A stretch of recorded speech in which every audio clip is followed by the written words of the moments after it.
What's going on, everybody? Welcome to Springfield, Illinois, the land of Abraham Lincoln. It's also the state capital of Illinois. Today, we're here to check out some Abraham Lincoln locations. And right now, we are going to go into the Abraham Lincoln Presidential Museum and Library to see some really interesting exhibits, artifacts, and whatever else we can find. So come along. Now, if you're a history geek, this place is going to be awesome. This place looks amazing.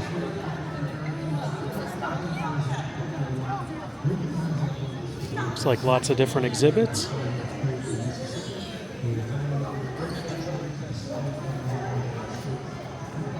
There's theaters with numerous showtimes and a treasures gallery.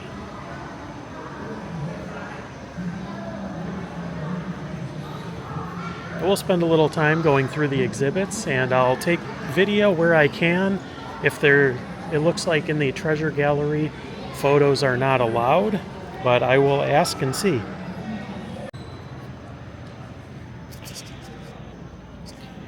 We can, just no flash. These are items that belong to Grace Bedell. She was the girl that wrote Abraham Lincoln a letter telling him he should grow a beard because his face was so thin. It's a couple items from her. Here's a letter written by Mary Lincoln.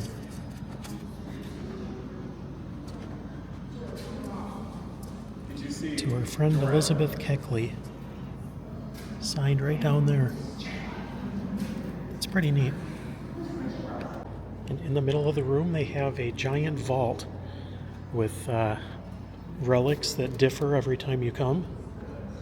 Let's see what they have today. This is the Lincoln's Church Book. Thomas Lincoln right there, Lincoln's father.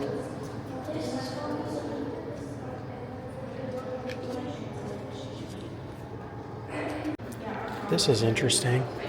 This is a piece of Laura Keene's bloody dress. She was the actress in Our American Cousin that was playing at Ford's Theater the night Lincoln was shot.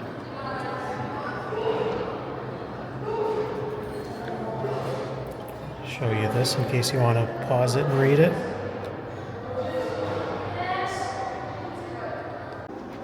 Lincoln proclaims the Anaconda Plan. There's Lincoln's signature right there. That is pretty neat too.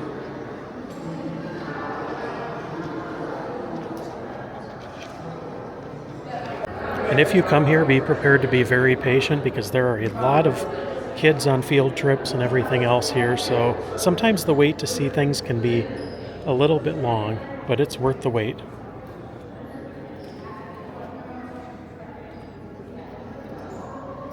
There's a portrait of Mary Todd.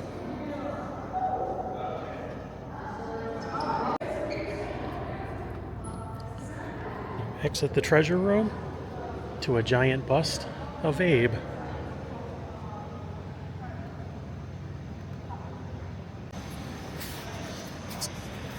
Now in the center are wax figures of the Lincolns and several different displays that you can go and see. Tell you what, there's a show 17 minutes that starts up here in about a minute. Maybe the last one in the morning. There's a special presentation there at 1:15. So I go straight there and then we can fill in. And let me show you something, a little bit of a secret. We have live music today. Just over here, they used to have a wax figure of John Wilkes Booth leaning against this, but it has since been removed.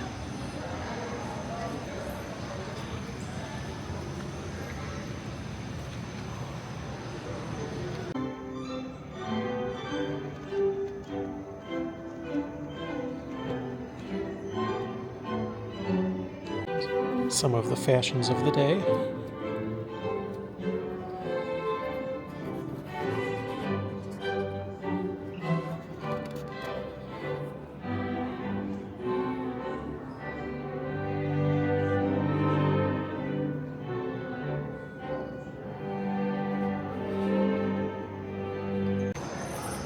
This is an exhibit on Lincoln's early years.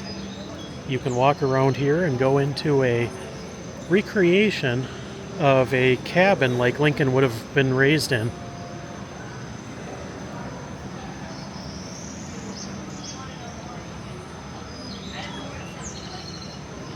So if you want to get an idea as to what things would have looked like for a young Abe, this will be a good example. Boys slept up in the loft. You can see a man hanging down. You can also see the pegs in the wall that they used to climb up to get up there to get back down. Lincoln spent a lot of hours reading in front of the fire. He was a self-taught lawyer. But after that, he had to come back and work on the farm during the day. They had about 200 acres in Indiana, so he was mostly self-taught reading and writing. And nighttime was the only quiet time that he had that. And there's an arm back there. All right, sounds good. We went to, what was it, Claire? Now, when Lincoln took a boat down the Mississippi River to New Orleans, he saw his first slave auction, and that was one of the first things that made him hate slavery. But this is a depiction of a family literally being torn apart. It's pretty sad.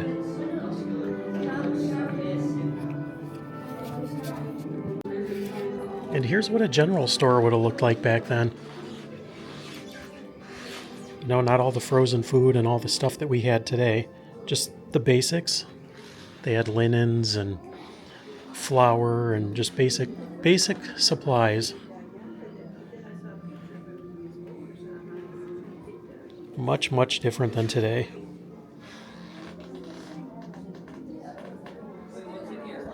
And here's a depiction of Lincoln and Stephen Douglas. And the Lincoln-Douglas debates is kind of what put Abraham Lincoln on the map. He was very anti-slavery. Stephen Douglas was pro-slavery.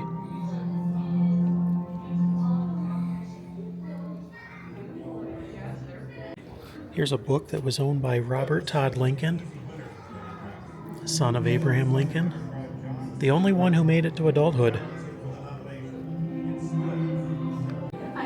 Here's the original tombstone of Eddie Lincoln.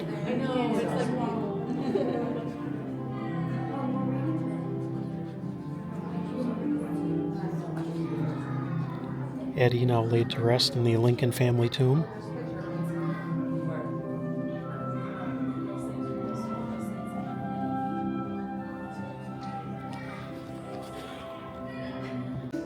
Here's a depiction of a young Abraham and Mary Lincoln in 1840. Lincoln, a young lawyer. Probably no clue at that point in time how big of an impact he would have on American history.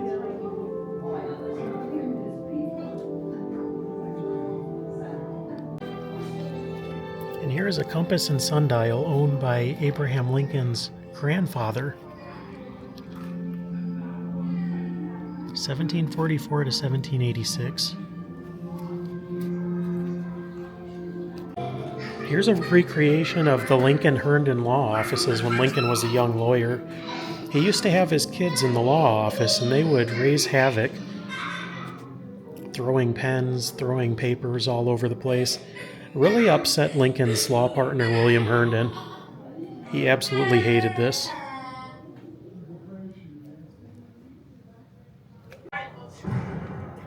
It's time for the shouting to stop. John Bell, the country needs a calm voice right now. His voice.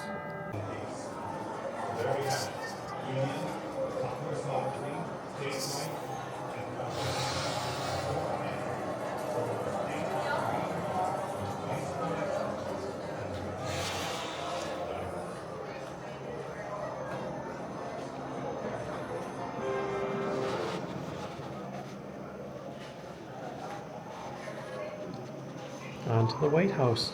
Don't mind if we do.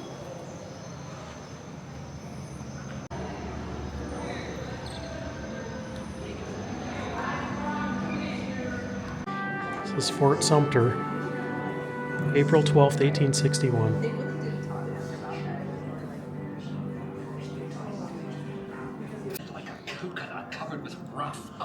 There's some crooked doors in here. and a lot of political cartoons depicting Lincoln as all kinds of odd things.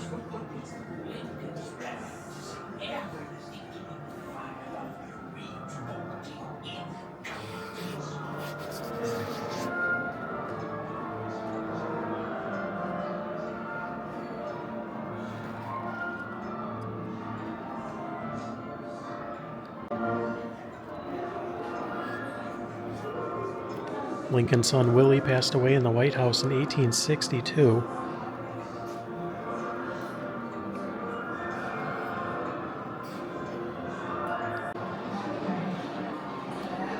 There's Willie.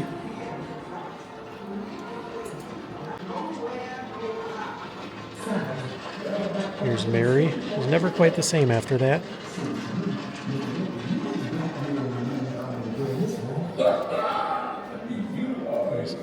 The White House kitchen. Oh, Mrs. Lickett titched. Well, ever since young Mr. Willie died, she's been That looks pretty good right now. right all the time. Didn't you Pies. see that? What do you call it? Spiritualist. Trooping in here the other night? Don't prove nothing. I heard old Mary and something going on about Willie being.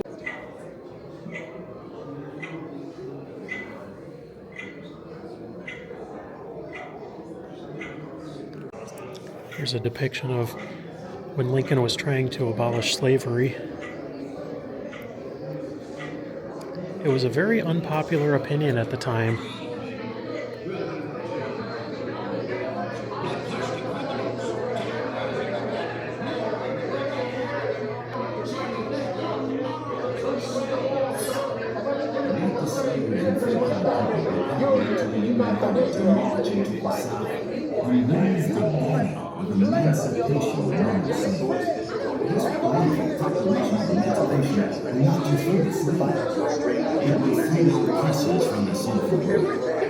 It will free the country of its greatest blight, and it will free the military to fight with renewed vigor. Now, Lincoln was not very well liked back in his day, but it's kind of crazy to think about how much he dealt with between the Civil War and slavery and just how much different the world was back then.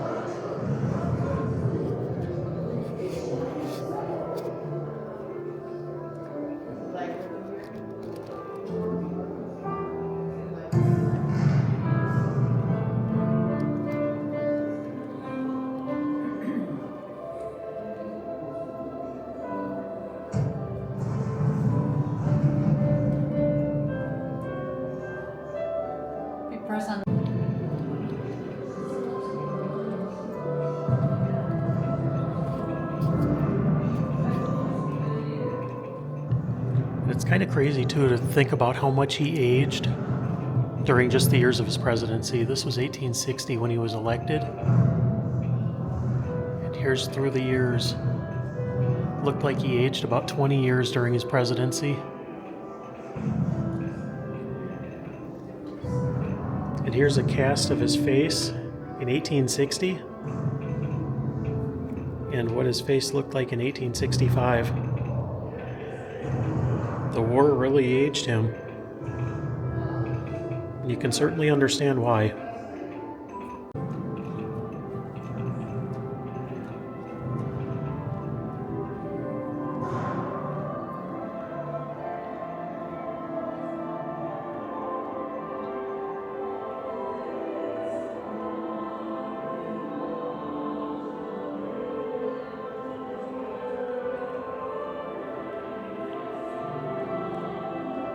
This is Lincoln giving the Gettysburg Address.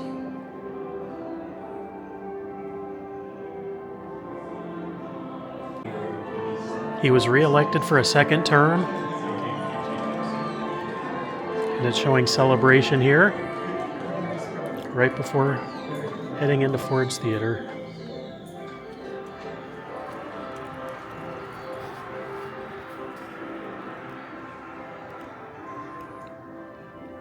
April 14th, 1865.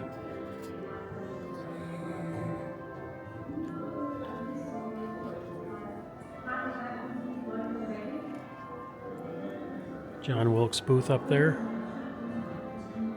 making entry into the presidential box.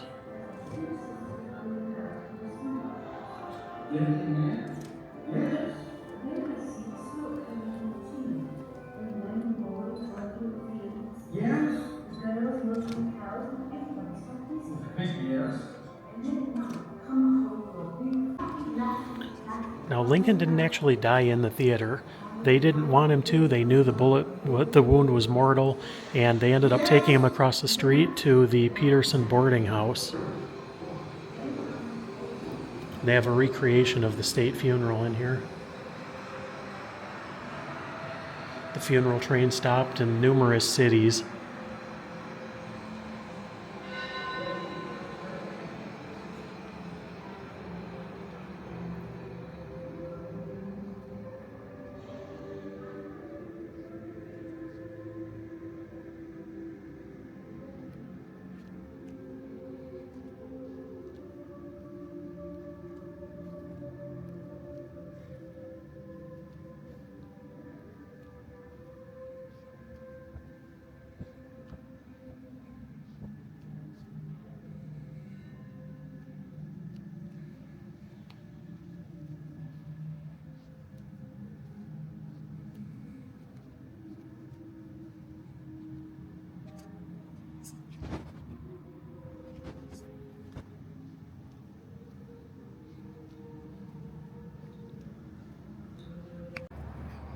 The Lincoln Tomb's at Oak Ridge Cemetery, just a couple miles away from the museum here.